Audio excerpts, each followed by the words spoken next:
इंसानों ने जब आग की खोज की तो मानव इतिहास में एक क्रांति आ गई। इसी क्रांति के बदौलत, इसी आग के आविष्कार के कारण आदि मानव आज आधुनिक मानव बन गया है। लेकिन इसी आग के कारण लाखों जिंदगियां इस आग के आगोश में समा गई। एक अनुमान के मुताबिक भारत देश में हर साल 8000 से अधिक मौतें इस आग के कारण होती है। तो आज की वीडियो में हम लोग समझेंगे कि आग के कारण होने वाली घटनाओं के बारे में। हाल ही में दिल्ली के एक होटल में आग लगी जिसमें 22 जिंदगियां जल गई। तो इस वीडियो को अंत तक जरूर देखिएगा, मेरे इस चैनल को सब्सक्राइब कीजिएगा।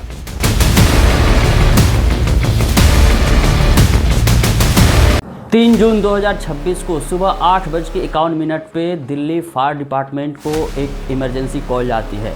इस खबर में पता चलता है कि दिल्ली के मालवीय नगर के एक hotel flourish hotel B&B bread and breakfast hotel में आग लग चुकी है।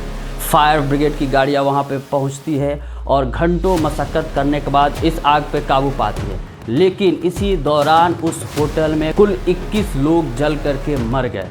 जब इस आग के कारण के बारे में पता लगाया गया कि आखिर ये आग लगी कैसे और इतनी बड़ी कैजुअलिटी कैसे हुई, कैसे 21 लोग जिंदा जल गए, तो जो सच सामने आया वो बहुत ही डरावना है।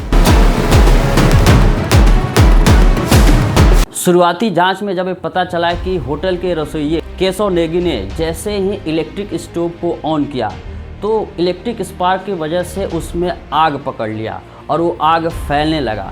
उस रसोइये ने हड़बड़ी में आकर के उस पूरे होटल के मेन इलेक्ट्रिक सप्लाई को बंद कर दिया और हड़बड़ी में वो चिल्लाते हुए भागने लगा, जिसका शोर सुन करके जिसने भी सुना वो भी भागकर बाहर निकल गए।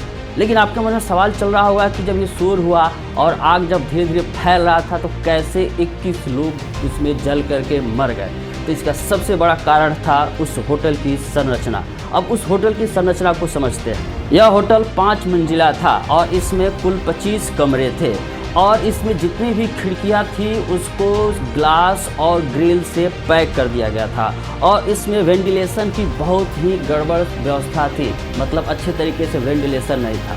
इसमें जितने भी डोर्स थे, जितने भी दरवाजे थे, वो सभी इलेक्ट्रिक ऑपरेटेड थे, मतलब बिजली से चलने वाले थे। और इसमें सिर्फ एक ही मेन सीढ़ी थी जो सभी फ्लोर को कनेक्ट करती थी और जो इसका मेन एग्जिट था वो बहुत ही संकरा था और उसका भी गेट इलेक्ट्रिक ऑपरेटेड था। जब आग धीरे धीरे फैलने लगी तो उस रसोइये ने उस होटल के मेन इलेक्ट्रिक सप्लाई को कट ऑफ कर दिया। जैसे उसने कट ऑफ किया तो जितने उस होटल में कस्टमर रुके हुए थे वो सभी अपने रूम में लॉक हो गए, क्योंकि उनका गेट तभी खुलता जब इलेक्ट्रिक सप्लाई होती तब। लेकिन इलेक्ट्रिक सप्लाई बंद हो जाने के कारण उनका रूम लॉक हो गया। बहुत से ऐसे थे जो बाथरूम में लॉक हो गए और ये आग और उसका धुआं फैलने लगा और उसी कमरे में वो जल करके दम घुट करके झुलस के मर गए। कुछ ने बहुत प्रयास किया खिड़कियों से बाहर कूदने के लिए, लेकिन खिड़कियों को शीशे से ब्लॉक कर दिया गया था। फिर उस खिड़कियों के चारों तरफ ग्रिल लगा करके उसको कम्प्लीटली और परमानेंटली लॉक कर दिया गया था, जिसके कारण लोग बेचैन होकर के बाहर कूदना चाह रहे थे लेकिन नहीं कूद पाए। इसी में कुछ लोगों ने अपनी बहुत हिम्मत दिखाई, उस ग्रिल को तोड़ा और तोड़ करके कूदा, ज़मीन पर कूद करके अपनी जान बचाई। फायर ब्रिगेड की भी गाड़ियां पहुंच चुकी थी, लेकिन इस बिल्डिंग की संरचना ऐसी थी कि चारों तरफ से लॉक्ड हो जाने की वजह से फायर ब्रिगेड के कर्मियों को बहुत ही कड़ी मशक्कत करनी पड़ी उस आग पे काबू पाने में।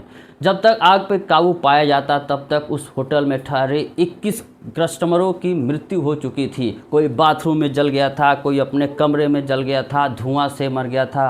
किसी तरह से करके कुछ लोग उस ग्रिल को तोड़ करके ऊपर से कूदना शुरू कर दिए। जो लोग नीचे कूदते थे उनको बहुत सारी चोटें आ जाती थी। यह देख करके एक स्थानीय दुकानदार रियाजुद्दीन अंसारी, जिनका अपना गद्दा का दुकान है, उन्होंने अपने दुकान से लगभग लाखों के गद्दे ला कर के नीचे बिछा दिया और उसी गद्दे पर लगभग 12 से 15 लोग कूद कर अपनी जान बचाई।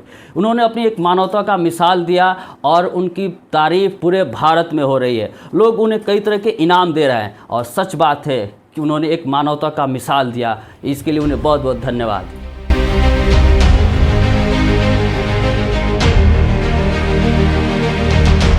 जब आगे की जांच की गई तो पता चला इस होटल को सिर्फ 6 कमरों के लिए ही लाइसेंस मिला था, लेकिन इसने 25 कमरे बना लिए थे। तो आखिर इसमें प्रशासन कहाँ था किन किन अधिकारियों की मिलीभगत से इतना बड़ा इलीगल स्ट्रक्चर खड़ा हुआ है जिसने आज 21 लोगों की ज़िंदगी छीन ली। इसमें किसी तरह के सेफ्टी मेजरमेंट का पालन नहीं किया गया था। ऐसा कहा जाता है कि बड़े होटल्स में 2 तरह के सीढ़ियां होने चाहिए, एक इमरजेंसी एग्जिट होना चाहिए, लेकिन इसमें ना 2 सीढ़ियां थी, ना कोई इमरजेंसी एग्जिट था, और जो एग्जिट था वो बहुत ही पतला था, ना कोई फायर सेफ्टी था। तो इन सारे मानकों को धत्ता बताते हुए जब इस होटल की संरचना की गई जिसमें इतने सारे कस्टमर रुके हुए थे, और नतीजा यही हुआ कि आग लगने के कारण 21 लोगों की ज़िंदगी खत्म हो गई। इसमें एक अग्रवाल परिवार है जिसके 8 लोग इस आग के हादसे में जल कर के राख हो गए। तो कितना शर्मनाक बात है। फायर डिपार्टमेंट ऑफ दिल्ली के एक अनुमान के मुताबिक पिछले 6 सालों में लगभग 543 लोगों ने अपनी जान गंवा दी है इस आग से होने वाली घटनाओं को लेकर। साल 2026 के सिर्फ 6 महीने में कुल 64 लोग इस आग के हादसे में शिकार हो गए जिन्होंने अपनी जान गंवा दी। तो कहीं ना कहीं इसमें प्रशासन का बहुत बड़ा चूक है जो इस तरह के इलीगल स्ट्रक्चर्स को, इस इलीगल होटल्स पे ध्यान नहीं रखता है और लोगों को बेमौत मरना पड़ता है। इस होटल के मालिक लोकेश बजाज और कुक केशव नेगी को गिरफ्तार कर लिया गया है। बाकी लोगों की गिरफ्तारी के लिए छापेमारी की जा रही है और साथ में ये भी जांच किया जा रहा है कि किस आधार पर इस होटल को लाइसेंस मिला था इतने कमरों को चलाने के लिए, उस समय कौन कौन अधिकारी थे। ये तो जांच चलते रहेंगे, लेकिन इसका नतीजा तो यही है कि अभी 22 जिंदगियाँ ख़त्म हो चुकी है। इस जांच का रिपोर्ट क्या आएगा किसी को नहीं पता। इसी तरह जब हम अपने देश में बहुत सारे होटल्स, स्ट्रक्चर्स, बिल्डिंग्स पे नज़र डालते हैं तो पता चलता है कि वो बहुत सारे सेफ्टी मेजर्स का पालन नहीं करते हैं। आप शहर में तमाम घरों को देखिएगा, तंग गलियाँ है, घरों के ऊपर घर, घर के बगल में घर। अगर किसी भी तरह का आग की हादसा या भूकंप जैसी हादसा हो तो इस तरह का संरचना होने से बहुत सारी जानें जाएंगी। तो सरकार को इस दिशा में काम करना होगा। जितने भी बिल्डिंग्स हैं सबको सुरक्षा मानकों के हिसाब से उनकी संरचना करानी होगी, उन पर लीगल नोटिस चिपकाना होगा, अन्यथा इसी तरह के हादसे होते रहेंगे, लोग अपनी जान गंवाते रहेंगे। अगर ये वीडियो आपको अच्छा लगा तो मेरे इस चैनल को सब्सक्राइब करें, फेसबुक को देख रहे हैं तो इस पेज को फॉलो करें। Thank you.